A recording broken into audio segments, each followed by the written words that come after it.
Saudara-saudara kasih Tuhan, kalau masih ingat minggu lalu, saya sampaikan firman Tuhan tentang Yusuf yang selalu berhasil.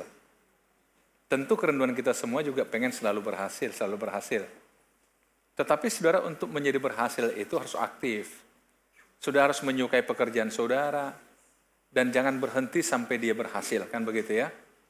Jadi kadang-kadang kita berpikir, kita kerja asal-asalan tapi ingin berhasil. Nah Tuhan juga nggak suka demikian. Hari ini saudara, saya ingin ajak kita juga melihat satu bagian dari firman Allah, bahwa yang Tuhan inginkan adalah untuk menguji sejauh mana kita mengasihi Tuhan. Sebab itu menjadi dasar komitmen kita kepada Tuhan. Hari ini saya mengambil tema menakar kasih. Saya menggunakan menakar, nggak mengukur. Ya. Menakar artinya apa? Sesuatu yang aktif dia, yang bisa dilakukan bagi pribadi di luar kita. Kalau hanya mengukur kan dia bisa pasif gitu. Jadi seberapa besar yang kita sudah lakukan bagi pribadi di luar kita. Saudara-saudara, dalam Matius pasal 22, ini satu ayat atau bagian dari Alkitab yang cukup dikenal banyak orang. Ketika orang Farisi mendengar bahwa Yesus telah membuat orang-orang Saduki itu bungkam, berkumpullah mereka dan seorang dari mereka, seorang ahli Taurat, bertanya untuk mencobai dia. Guru, hukum manakah yang terutama dalam hukum Taurat? Saudara kalau baca Matius pasal 22, ada hal yang menarik di sana, ada sebuah kronologis. Awalnya sebenarnya, orang-orang Farisi itu memang selalu cari cara untuk menjerat Yesus. Dengan cara membenturkan Yesus yang pertama dengan pemerintah. Itulah sebabnya, kalau saudara baca di perikop sebelumnya itu, dikisahkan di sana orang Farisi sengaja menggunakan sekelompok orang yang bernama kaum Herodiani. Kaum Herodiani dalam Alkitab adalah orang-orang yang sangat fanatik dengan Herodes. Tapi mereka adalah orang-orang Yahudi. Mereka orang-orang yang punya kedekatan dengan istana. Jadi kelompok Yahudi yang punya kedekatan dengan istana, fanatik Herodes, itulah sebabnya mereka menamakan kelompok itu Herodiani. Nah saudara-saudara, namanya dia kelompok dekat dengan pemerintahan, yang pro pemerintahan, sehingga orang Farisi mencoba menggunakan mereka untuk bertanya kepada Yesus tentang kebijakan pajak. Dan mereka bertanya pada Yesus, Guru, kira-kira kita ini harus bayar pajak nggak pada pemerintah? Yesus cuma katakan begini, oke saya minta koin. Kemudian diberikanlah Yesus koin, kan setiap mata uang kan ada gambar di situ ya. Tanya, ini gambar siapa? Kaisar, ya udah. Berikan pada Kaisar yang Kaisar punya, dan kepada Tuhan yang Tuhan punya. Jadi konsep Alkitab saudara tahu, ada pemisahan antara agama dan politik. Politik, pemerintahan ya pemerintahan. Sebagai warga negara, taatlah sebagai warga negara termasuk bayar pajak. Itu kewajiban warga negara. Ya kamu harus bayar pajak karena kamu warga negara. Jadi saudara yang tadinya mereka berharap kalau Yesus kan tidak perlu, maka mereka akan mengatakan Yesus memprovokasi umat, tidak bayar pajak. Bisa ditangkap saudara? Nah ini cara orang Farisi. Tapi karena jawaban Yesus, berikanlah kepada Kaisar yang Kaisar punya, dan kepada Tuhan Tuhan punya, mereka itu terdiam saudara. Enggak ada celah untuk menjerat Yesus. Karena ternyata Yesus juga itu pro pemerintah, mengajar umat untuk taat pada pemerintah. Nah saudara, tapi orang Farisi kan nggak menyerah. Barulah kemudian mereka dekati orang Saduki. Saudara tahu sebelumnya, orang Farisi ini nggak pernah dekat dengan orang Herodiani. Orang Herodiani dianggap itu orang pro pemerintah, sementara orang Farisi itu paling anti pemerintah. Nah kemudian kelompok yang Saduki ini juga mereka nggak pernah akur. Karena apa? Perbedaan konsep. Perbedaan teologi, perbedaan dogma saudara. Khususnya masalah kematian. Bagi orang Saduki, nggak ada kebangkitan setelah kematian. Mati, selesai urusan. Nggak ada lagi masalah kemudian hari kemudian, nggak ada lagi. Itu konsep orang Saduki. Nah sengaja saudara tahu, didekati Farisi lah orang Saduki, tanya kepada Yesus masalah kebangkitan setelah kematian. Akhirnya mereka datang, memberikan sebuah analogi. Guru, Ada seorang wanita dikatakan, dia menikah. Kemudian suaminya meninggal. Menikah lagi kedua, suaminya meninggal lagi. Menikah ketiga, suaminya begitulah sampai 7 kali. Suaminya meninggal terus, apes banget. Masa sampai 7 kali, saudara? Ya kan, ini oke lah, nggak usah dibahas. Tapi pertanyaan mereka pada Yesus apa? Nanti di sorga yang jadi suaminya yang mana? Ini kan seperti sulit. Yang mana ya? Waduh, 7 nih, yang mana nih? Yang mana nih? Yang mana nih? Yesus katakan, hei kamu itu sesat. Di sorga nanti nggak bicara kawin-kawinan lagi. Suami istri itu nggak saling kenal lagi. Namanya di sorga, setelah kematian itu nggak ada lagi bicara yang begitu tuh. Kamu tuh nggak paham. Bungkam lagi mereka. Nah sekarang yang ketiga, saudara, mereka dekati ahli Taurat. Pakar. Namanya ahli Taurat, saudara. Yang kerjanya ngutak-ngatik Taurat. Yang 10 hukum dijabarkan menjadi 365. Yang 365 dijabarkan menjadi ribuan butir-butir hukum lagi. Itulah sebabnya saudara tahu. Umat Israel, orang-orang Yahudi sangat tertekan dengan hukum Taurat. Yang diciptakan oleh para ahli Taurat. Karena mereka sering terjerat dengan hukum yang dibuat oleh ahli-ahli Taurat, saudara. Sehingga ahli Taurat membuat umat Israel tertekan. Saudara-saudara, kadang-kadang kita harus paham, saudara, kalau ada agama membuat umatnya tertekan, saya kira itu perlu dipertanyakan. Kalau ada ahli agama yang justru membuat umatnya tertekan, perlu dipertanyakan, saudara. Setuju, saudara? Agama itu harusnya bukan membuat umat tertekan, tetapi membuat umat lepas dari tekanan. Nah, mereka mulai menyerang Yesus. Dari sekian banyak hukum yang mereka pahami dalam konsep yang sudah mereka bangun dalam ribuan butir-butir hukum itu. Yang mana yang terutama? Ini kan kayaknya diuji. Seolah-olah mereka berpikir, oke, coba saya baca buku kalian tentang hukum itu. Yesus enggak. Kenapa? Yesus kembali kepada 10 hukum awal yang diberikan oleh Musa. Dan Yesus katakan, begini aja. Dari hukum itu kalian tahu, itu cukup disimpulkan dalam 2 hal aja. Bukan malah dijabarkan jadi banyak. Harusnya hukum yang 10 itu diringkas menjadi 2 saja. Bisa dipahami, saudara? Ini cara berpikir Yesus. Hidup jangan dibuat rumit. Ahli-ahli Taurat ingin buat umat rumit dengan keagamaan. Dan Yesus mengatakan apa? Ketika hukum manakah yang terutama dalam Taurat?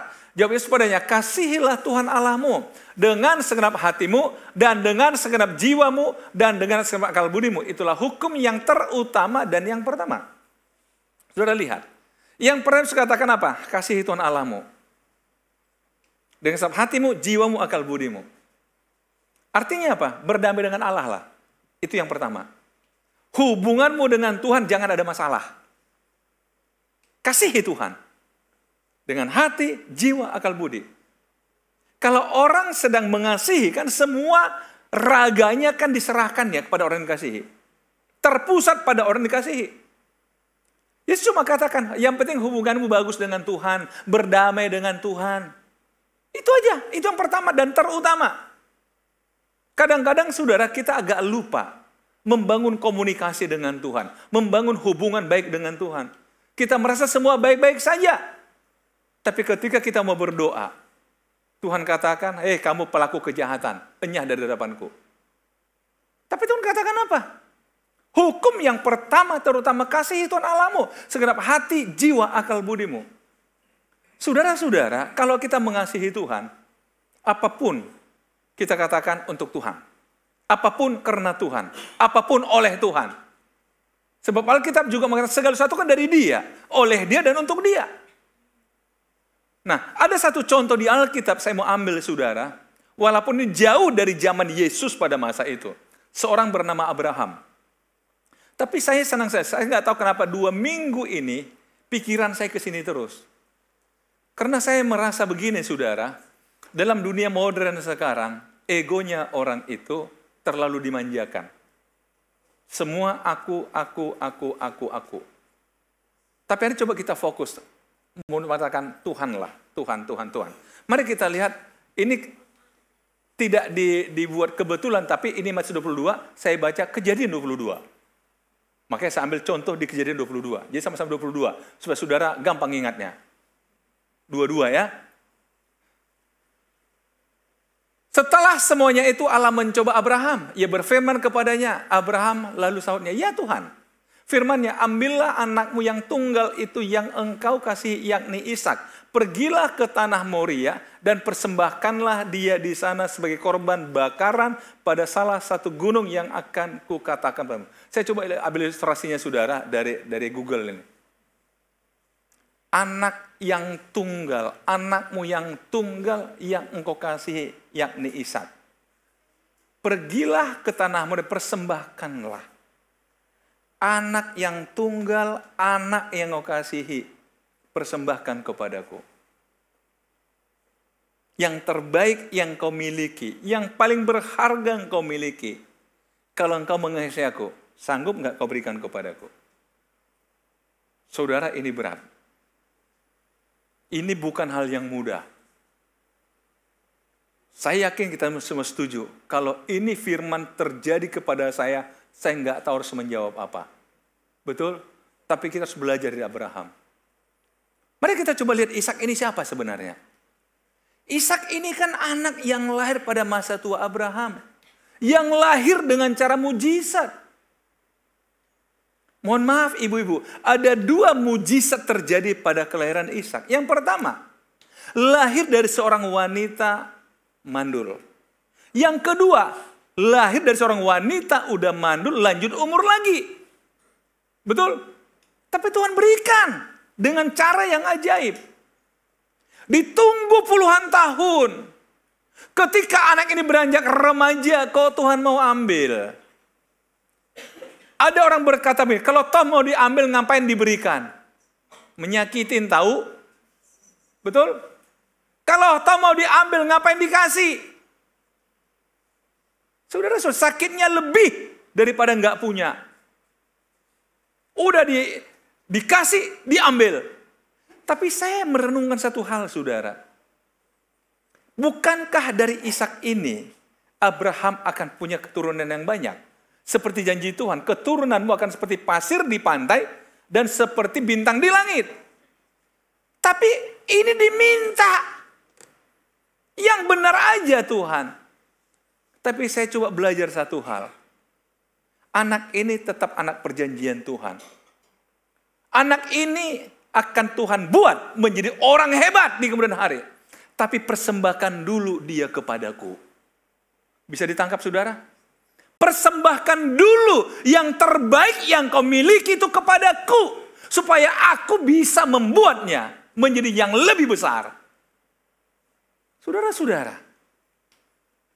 Di sini yang kadang-kadang kita salah menangkap Tuhan.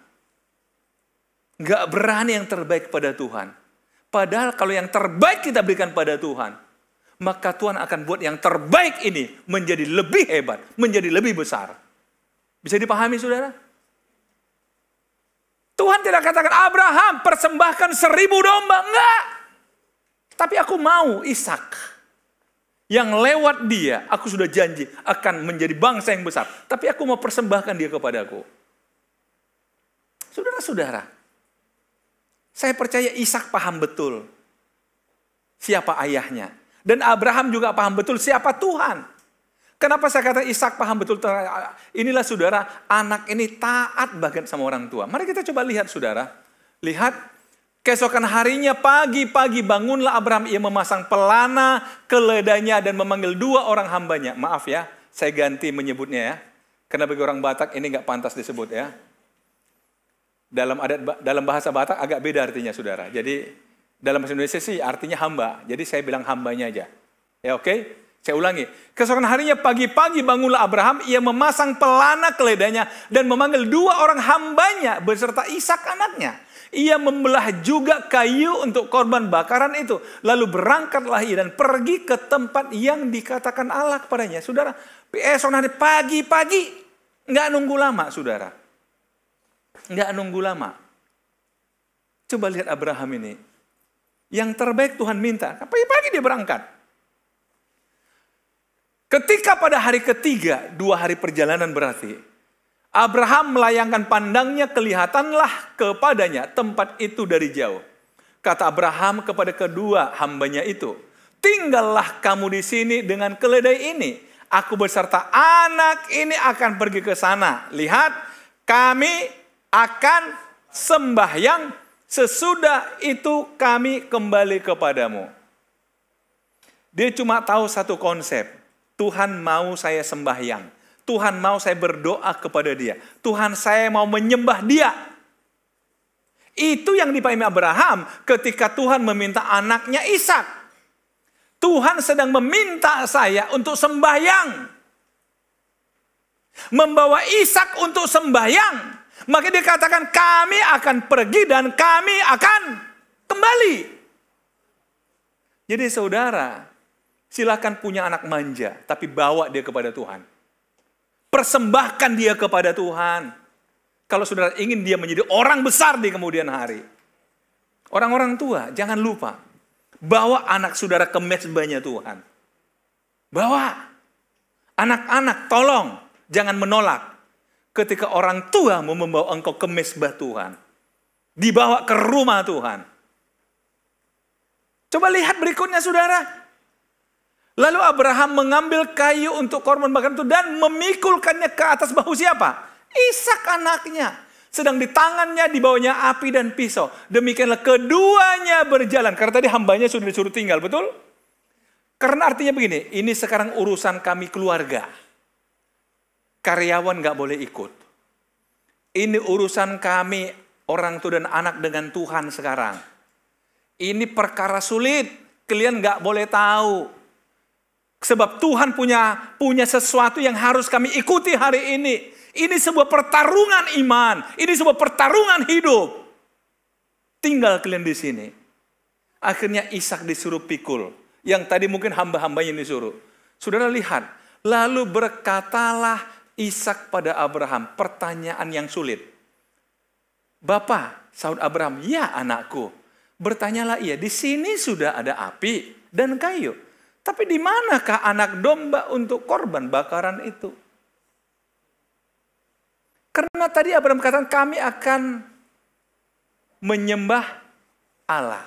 Zaman dulu menyembah Allah sama dengan mengorbankan sesuatu kepada Allah. Wajar dong Ishak bertanya.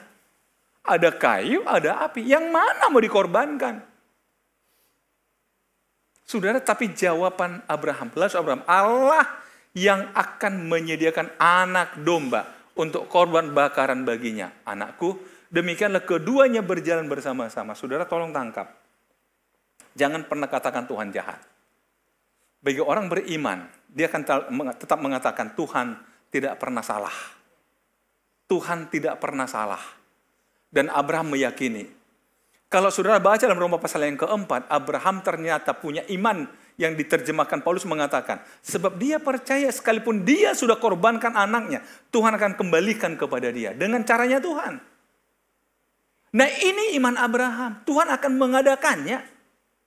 Tapi di hatinya ada tekad, kalaupun harus engkau, aku harus berikan kau kepada Tuhan. Saudara-saudara, tolong pahami. Inilah cara Tuhan saudara bagi hidup kita. Kadang kita ketika Tuhan minta yang terbaik, kita mulai nego, kita mulai menolak. Padahal sebenarnya Tuhan gak butuh. Tapi Tuhan ingin memastikan, apakah yang sangat engkau kasihi ini, berani kau persembahkan kepadaku? Supaya aku kembalikan kepadamu. Setelah aku memberkati dia, setelah aku mengurapi dia, mari bawa kepadaku. Amin saudara. Oleh karena itu saudara, apa yang terbaik dalam hidup kita? Kalau engkau mengasihi Tuhan, katakan ya Tuhan. Ketika Tuhan meminta, katakan ya Tuhan. Ya Tuhan. Abraham cuma katakan, Tuhan akan mengadakannya anakku. Tuhan akan mengadakannya. Benar saudara, kalau saudara ikuti kisah berikutnya. Begitu sampai di sana, Abraham mulai menyusun kayu-kayu. Mulai diikatnya anaknya dengan tali. Dan Ishak nurut aja. Mungkin secara tenaga paling tidak sudah imbang saudara. Kalau katakanlah umur 13 tahunan waktu itu Ishak. Berarti Abraham sudah 113 tahun. Betul? Tenaga mungkin sudah imbang. Mungkin Ishak bisa beron, tapi Ishak ini anak yang turun. Kalau kalau Abraham ayahnya punya pikiran Tuhan nggak akan mungkin berbuat jahat, dan Ishak juga pasti punya pikiran sama, bapakku tidak akan mungkin jahat samaku. Tolong anak-anak pahami. Jangan pernah mengatakan orang tuaku jahat samaku, enggak. Enggak. Kalaupun ada itu pengecualian. Tapi tolong anak-anak pegang. Mamaku, papaku enggak mungkin jahat samaku. Enggak mungkin mencelakakan aku. Amin. Akhirnya lihat. Ketika Abraham mulai mengambil pisau dan dia ingin menusuk anaknya, apa kata? Abraham, selesai sudah. Urusan kita selesai. Aku udah tahu imanmu. Bawa pulang anakmu. Dan saudara lihat, sebenarnya Ishak bukan orang istimewa. Dia bukan orang yang baik mendidik anak ketika ada dua anak, Esau dan Yakub. Siapa yang dominan? Ribkah. Yang anehnya, kalau saudara kita terbuka, Alkitab terbuka. Ishak sayang kepada Esau, betul? Ribkah sayang kepada Yakub. Di antara dua ini, Ribkah tahu potensi anaknya. Esau suka luar rumah berburu. Sepele dengan hidup, sepele dengan hak kesulungan. Contohnya, dia jual hak kesulungan hanya dengan sepiring kacang merah. Sepele pada hidup, sepele pada hak kesulungan. Padahal dalam zaman Yahudi dulu, hak kesulungan itu tuh luar biasa. Itu pewaris dari ayahnya. Tapi dia sepele, dan Ribkah mengamati. Orang begini tidak layak menjadi regenerasi kita. Sehingga ketika Ishak sudah nggak bisa melihat, dia panggil anaknya Esau, buat sama saya makanan yang enak, supaya kau berkati dengan berkat anak sulung. Bukan saja sebagai anak, tapi berkat anak sulung. Tapi Ribkah nguping. Dia berpikir, cilaka kita kalau orang seperti Esau ini yang akan melanjutkan generasi kita. Dia panggil Yakub, Yakub. Dia mulai kata pada Yakub, kau harus mengambil berkat anak sulung dari abangmu. Caranya gimana?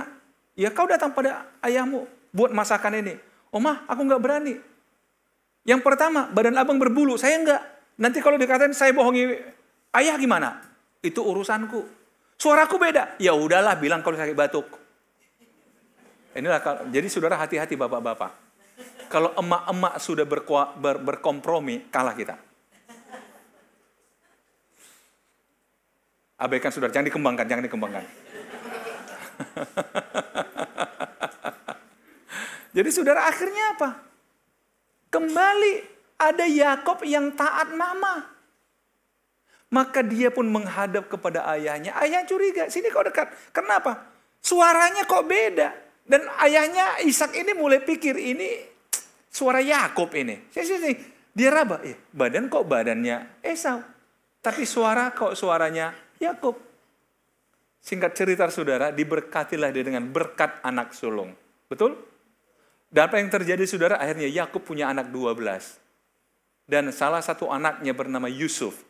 Oleh dialah semua kaum di muka bumi mendapat berkat. Betul? Ketika dia diangkat Firaun menjadi orang kedua. Saat itu kelaparan di seluruh muka bumi. Semua orang datang ke Mesir. Dan Yusuflah yang menyelamatkan dunia pada masa itu. Olehmu semua kaum di muka bumi akan mendapat berkat. Tapi sekali lagi, karena apa? Ishak yang mungkin terlalu sederhana. Tapi ketika ayahnya bawa dia kepada Tuhan, Tuhan tetap melanjutkan generasi daripada Ishak. Langsung ke Yakub, ke Yusuf. Dan akhirnya keturunan Yakublah dikenal dengan 12 suku Israel. Betul saudara? Oleh karena itu saudara, Tuhan gak jahat. Yang terbaik yang kau miliki, kalau Tuhan minta, bawa kepada Tuhan. Bawa kepada Tuhan. Bawa kepada Tuhan. Apakah engkau mengasihi aku, kata Tuhan? Iya. Aku mengasihi. Dalam disinilah hukum itu saudara. Ini hukum pertama yang terutama. Kasih Tuhan Allahmu dengan sebab hatimu, jiwamu, akal budimu. Saudara, hukum yang kedua, saya lanjut minggu depan. Amin saudara. Jangan lupa hukum kedua. Harus datang saudara. Tapi hari ini kita bertekad juga. Bertekad dulu saudara, mengatakan, aku mengasihi Tuhan dengan segenap hati, jiwa, akal budi. Amin. Tuhan Yesus memberkati.